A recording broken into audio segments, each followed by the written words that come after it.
I'm proud of Middletown. I'm proud of the fact that, we are a diverse community, and we do care about our community, and we also have a rich history. I just think that Wesleyan is kind of a bubble.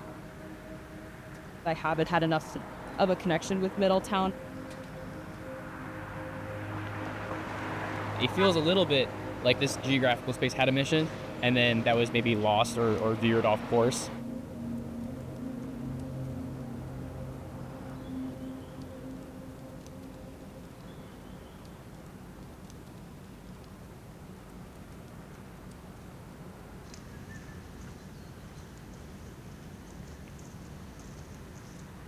I never read this. At the Cross Street Dance Studio, I've had several rehearsals for ballet performances I've been in. I do know this building used to be the predominantly black church. There's some odd windows in the middle of the mirror, but I feel like it's a reminder that it used to be a different type of space.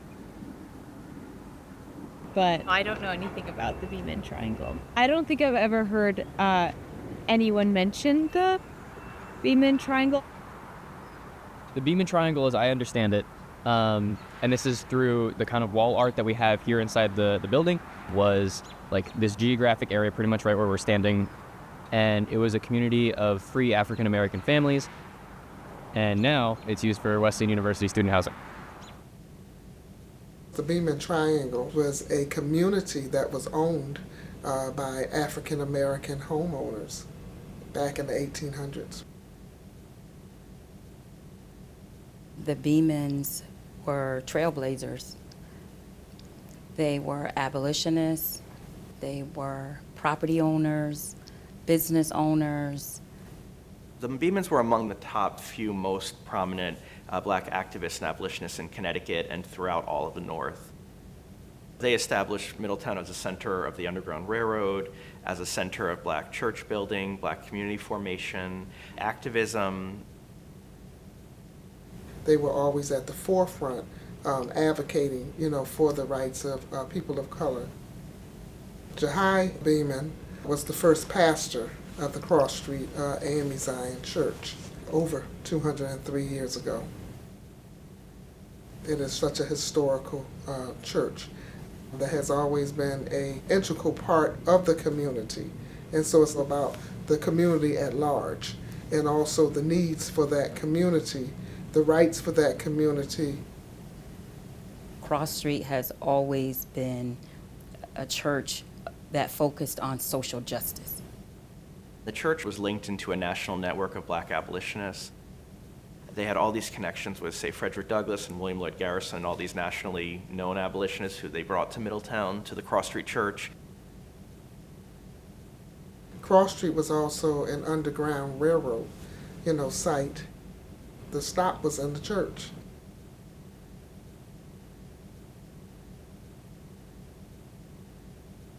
Reverend Jahai Beman's father, Caesar, fought in the Revolution to gain freedom. He always abhorred slavery, and he wanted to be a man and not a slave. Hence, he took the name Beman when he was manumitted in Connecticut in 1781. Names like Freeman and Beman really embody that struggle for emancipation and freedom. Slavery had been widespread throughout the North up until the very early 19th century, and the North had been anti-abolitionist until very shortly before the Civil War. The people in the Beman Triangle were categorically excluded from voting and other citizenship rights, and yet continued to petition every year. It was all about equity, not just freeing them, from being slaves, but also housing rights, voting rights, rights to go to school. But the job opportunities available to free black people in New England were extremely limited. The story of the 20th century is that as the European immigrant population boomed, opportunities available to local African Americans eroded even further. The Middletown free black community was small. It was only about 200 people during the antebellum period. But by 1920, there were only 57 African Americans in Middletown.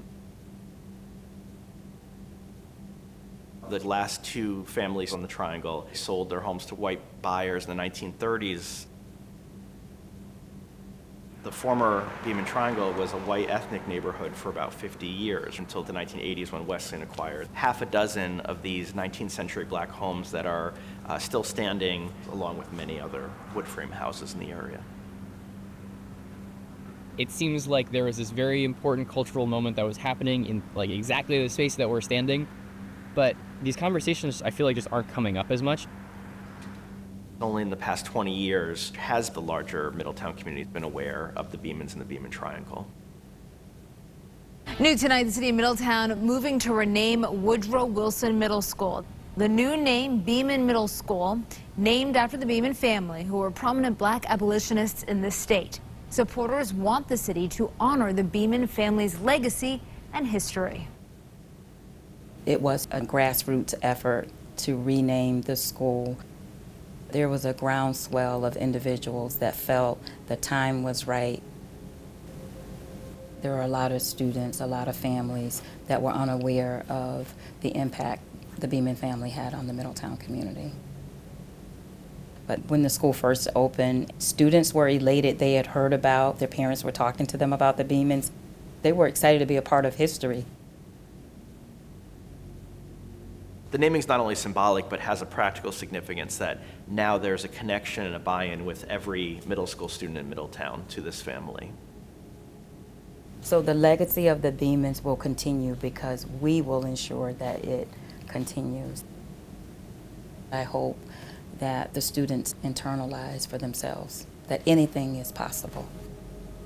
They can be a beacon of light, in the community.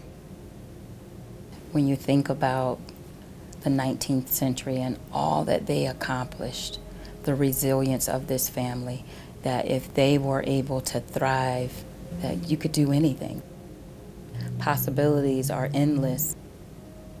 Look at the Bemans.